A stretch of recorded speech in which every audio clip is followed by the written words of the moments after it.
Hello, namaste, my baby, and welcome to the Creepily Accurate Astrology Podcast. I am your host and your favorite professional astrologist, Crystal Jackson. And as you know, there's only one thing creepier than a peeping Tom, and that, my friend, is the accuracy of astrology. Yes, I said it. It's important to mention that astrology is a very powerful tool for self-improvement, leading to a higher vibration, and that is what this podcast here is all about. So whether you are here as a beginner, professional, or checking in and learn about yourself through astrology, or just for the love of it, you won't be disappointed. So stay with me, guys, and remember, your energy is valuable. Protect it like the Secret Service protect the president, but not John F. K. Namaste, my baby. Yo, namaste, my baby, and welcome to another episode of Creepily Accurate Astrology Podcast. I am your host, Crystal Jackson, and your favorite professional astrologist. And today we are shifting gears to explore the versatile and intellectual curious sign of Gemini. I talk to myself because there is no one to talk to. People ask me why I do what I do. Okay. So Gemini is known for their duality and their love of communication. Gemini brings a dynamic energy to the zodiac. Let's dive into the symbolism, mythology, character traits, and more that define this air sign. Let me just say a side note. A lot of people do not like Geminis, but I absolutely love them. I'm sorry, I do. Okay, so the symbol of the Gemini is the twins, and this symbolizes the Gemini's dual nature and adaptability and the ability to see both sides of an issue. They are, when you get past the neck, like from the Taurus, when it goes to the shoulders, they start with the shoulders. That's the duality. Boop, one side. So in Greek mythology, Gemini is associated with the twins Castor and Pollux, who were granted shared immortality by Zeus. The story reflects Gemini's theme of duality, partnerships, and communication. I remember that story. I would tell it, but it might take up too much time. I think I am. So they were twin brothers. They were very, very, very, very, very, very, very, very close. Let me think. See, I thought I knew the story. I think one of them dies or something, and one of them begs to be with his brother because he can't be without his brother.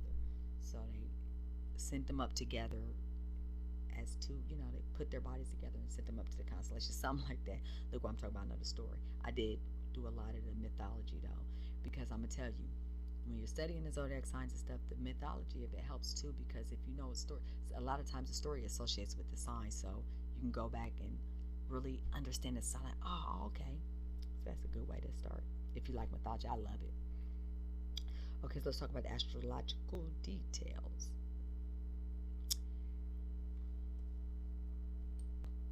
Astrological details. Element air. Modality mutable. Planetary ruler Mercury. What is air?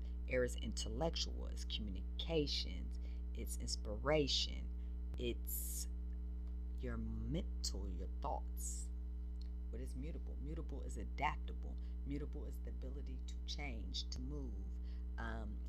You can adapt things. Mutable can also be unreliable. Mutable likes to be moving. The planetary ruler Mercury, and the character traits of the Gemini. They're known for their curiosity, their adaptability, communication skills. They social, witty. They enjoy learning new things. However, they can also be indecisive and prone to overthinking and two-faced. Seriously, like that's just who they are. Now when they're in their higher vibration, they dissect information and distribute it out in a positive way. But when they're not, that is the whole thing of Gemini. They take information, they have to give it out. They have to trying to think of the word. They distribute information. They learn it and they give it away. Disperse it. That's what I'm trying to say. So where was I at? I'm sorry, guys. Oh, so the association with sign and house rule. The Gemini rules the third house, and this governs communication, learning, short journeys, siblings.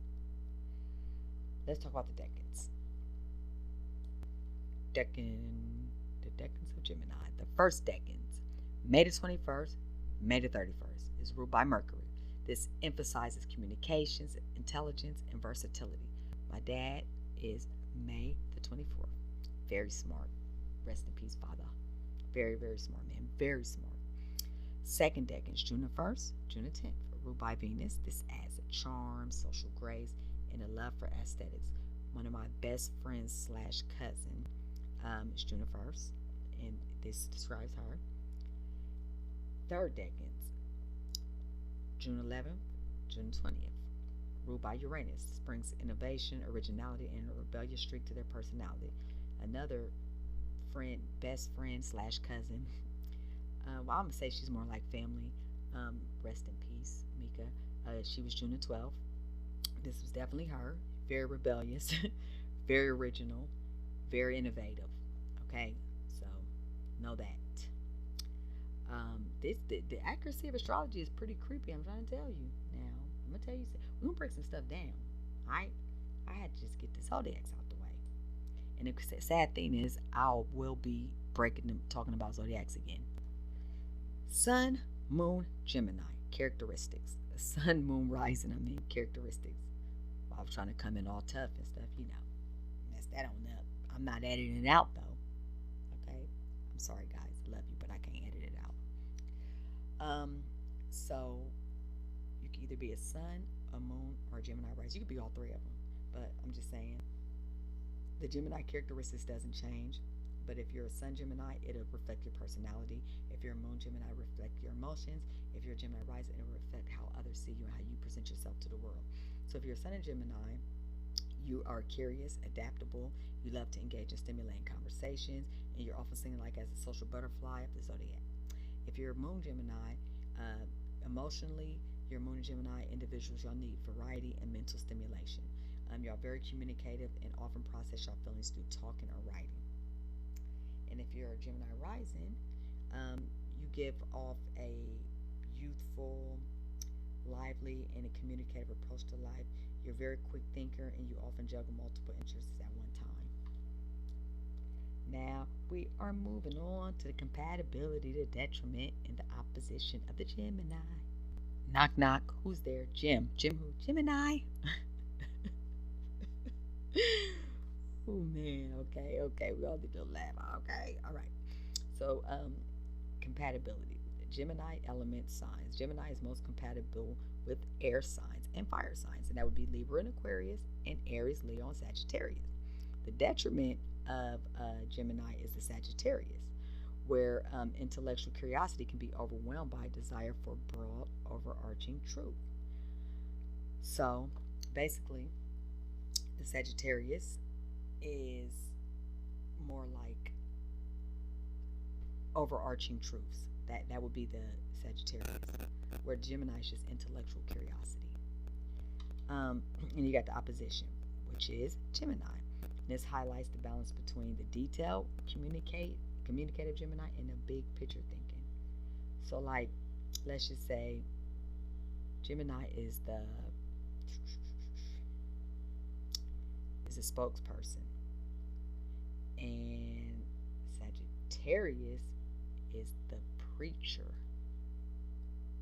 Like they thinking real big. Gemini is just breaking down details and communicating, just talking. They just talk. Sagittarius is trying to talk a point. If that makes sense. All right, guys, we're moving on towards the end, where all we have left is Gemini in the cusp of the house and a few celebs. All right, give me 1 second, baby. Hey, lady, your second's up. All right, here I come. Sorry. Hello, sorry guys, I'm back. All right, so Gemini in the cusp of the house. If Gemini was in the first house, it would be rising. You would be very adaptable, very highly intelligent, very communicative, and your approach to self-expression and personal image will be very direct. You will be talking, okay, expressing yourself.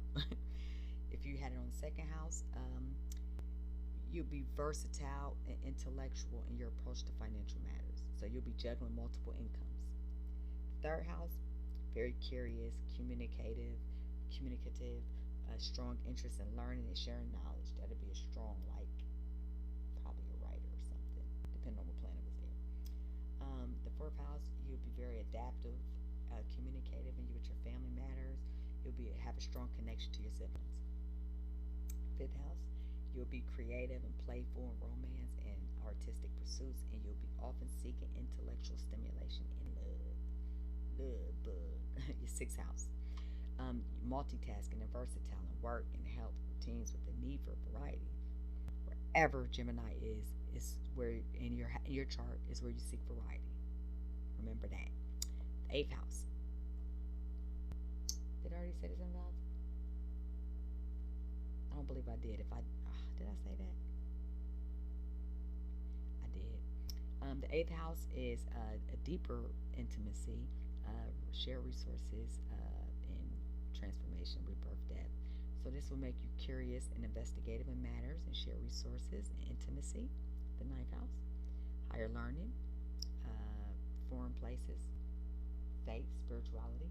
This would make you intellectual and adaptable in higher education and travels, often seeking mental stimulation in different cultures. 10th house, versatile and communicative in career, often pursuing multiple interests of career. My sister has this on the 10th house, and she does. She still doesn't know what she wants to do. She just says she just wants to do whatever. 11th house, social and adaptable in friendship and group activities. You'll be often thriving in intellectual, stimulating environment. In your 12th house, curious, communicative in spiritual matters, often seeking to understand the subconscious through intellectual means. Okay? And last but not least, let's talk about the famous Gemini celebrities.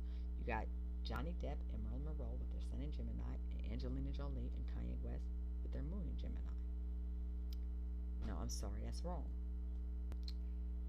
Kanye West is the Pisces moon, and his sun is a Gemini. So let's take that back. Okay, so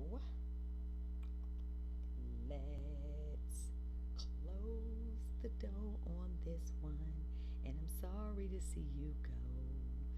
Please come back for some more for the next episode.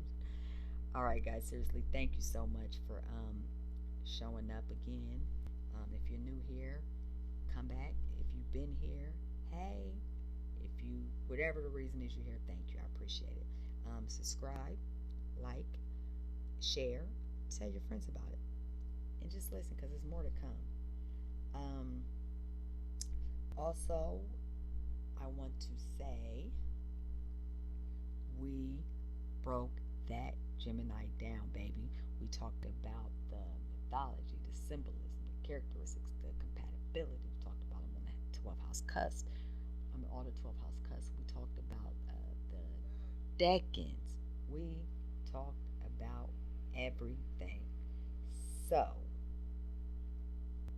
we did our thing, and it is over. So thank you for joining me today, guys, for exploring the intellectual Gemini. And if you found this episode enlightening, don't forget to subscribe, y'all, like I said, and don't miss out on our latest creations from Creations by Us, www.inspirevibrations.com. Go check out the new earrings. You're going to love them. And if you really, really, really, really, really need a boost of positivity, check me out. Hello, Vibes Meet Elevation podcast. New episode every Monday. You can listen to it whenever you want to, but, just sending positive vibes your way. And remember, your energy is very expensive. Be mindful how you spend it. And always, always, always protect your energy like the Secret Service protect the president, but not who? Not JFK. Namaste, guys. I'm sending nothing but love and positive vibes your way. Catch me on the next episode, because we're going to get down and dirty. Okay. Okay.